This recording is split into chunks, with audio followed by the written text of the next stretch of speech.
So, umorder tayo ng jumbo meal at nung nasi lemak again. Kasi nasasarapan ako sa nasi lemak nila dito. Ayan, try natin yung dalawa. So, 51.50 ringgit yung binayaran natin sa dalawang meal ng Mary Brown. So, ayan, iba't ibang version na ng nasi lemak ang ating kinakain pero puro fast food. Ano? Siguro mag-try din tayo ng nasi lemak yung sa labas, yung gawa ng mga locals dito. Kasi lahat ng natitikman nating nasi lemak puro fast food. So, kain tayo.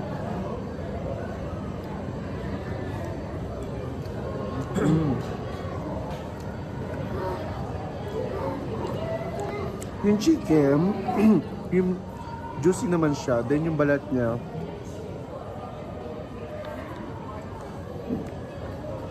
sarap. Wala siyang kalasa sa atin. Kasi hindi mo siya lasang Jollibee, hindi mo siya lasang McDo. Pero masarap siya. Lalo na pag nilalagyan nito. Hindi ko alam kung anong tawag din sa sauce na to eh. Siguro ito yung sa nasi lemak na chicken. Tapos lalagay mo siyang ganyan. Ang sarap niya. Nagko-complement yung anghang sa chicken.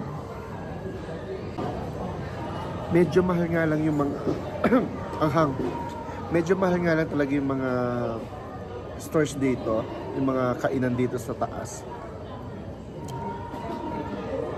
Tourist price. Pero ang daming kainan.